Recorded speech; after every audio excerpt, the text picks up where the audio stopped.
18 years ago, Lucius started his plan to take over the world by conquering the Spade Kingdom, usurping the ruling Grimbarrel family and forcing the young Spade Prince, to be spirited away to the southern Clover Kingdom. He did this because in all of the timelines Lucius foresaw, the only one where would be able to stop him would be the one where he grew up mastering his star magic. But in every other timeline, while would become one of the world's strongest wizards, he wouldn't be strong enough to defeat Lucius. So he came up with a simple plan: let grow up in the Clover Kingdom, form a contract with the Great Wind Spirit, and then later in life unlocking his star magic, giving him only 1 year to learn to use it before making his move, and then turning who would be his only real obstacle, into one of his loyal paladins, completing his goal of controlling all the people and magic in the world. That is the timeline Lucius chose and the one he manipulated into existence. For all purposes, Lucius should be well on his way to world domination. No one should be able to stop him.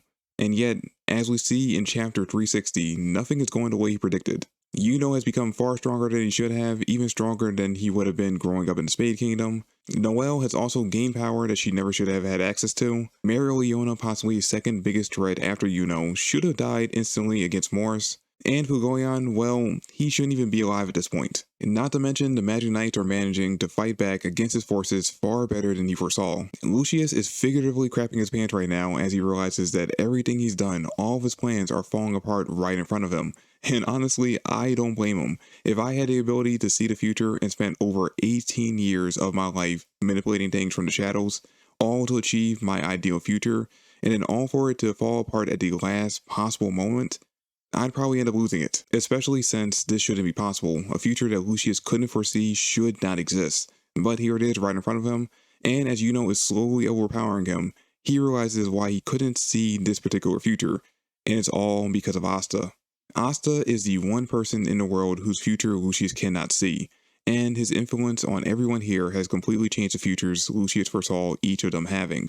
Meeting Asta, a monolith peasant from the boonies of the Clover Kingdom, who was working hard to become the next Wizard King, inspired Fugoyan to hold on when he should have died against the eye of the Midnight Sun. Watching him grow inspired Mereoleona to keep pushing her own power way beyond what should have been her own limits. Asta, being the first source of positive reinforcement Noelle had in 15 years, helped her overcome her mental and emotional struggles, allowing her to achieve her full potential. And of course, being his rival forced to continue to grow stronger, not wanting to be outdone by Asta, who each time he saw him was constantly surpassing his limits.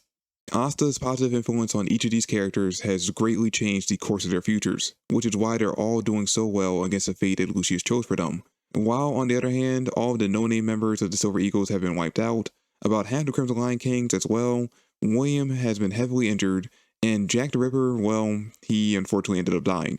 All of these are characters who have had little to no contact or influence from Asta throughout the entirety of the series, and they're the ones who, throughout this arc so far, have been suffering the most. Which honestly has me a little bit worried for Dorothy, because she's also a character who's never really interacted with Asta throughout the entirety of the series besides slight mentions here and there, which means she could very well also be on the chopping block. And I guess Kaiser is also on the chopping block as well, but I think we all kinda expected him to end up dying during the saga anyway. Honestly, I'm surprised he wasn't the first one to. But getting back to Asta, he is the flaw, the glitch on the perfect world that Lucius hopes to achieve, because Lucius cannot see his future. And I think the reason for that is due to the mutation he was born with that kept him monolith. You see, I think the requirements for Lucius to see your possible futures is that 1, you have to have been born, which is obvious, and 2, you have to have mana. Something that, despite how little, every person in the world is born with. Everyone except Asta, which was likely due to a side effect of the curse that his mother Lucida had, which made her drain the mana and life force from all living things around her. In fact, it was probably due to this that he was actually able to survive being around her for so long, and she was able to basically give birth to him, raise him for a little bit, and then send him off to Hage Village to be raised in the orphanage. And since literally everyone is supposed to be born with mana, Lucius probably didn't even know that this was a requirement of his own ability. So really, he should be thanking Asta, because now he knows more about his own magic and his own powers than he did before. But Asta, being born with his mutation, hid a future where he influenced Yuno's life from Lucius. And it's not like this is the only timeline where Asta was born, or that he was brought in from a different universe. No, this is just the only timeline where things played out specifically that led to Asta and Yuno meeting and being raised as brothers and rivals. In fact, it's most likely that in all the other timelines, Asta grew up relatively the same way that he did in this one, up until around the time he was 15.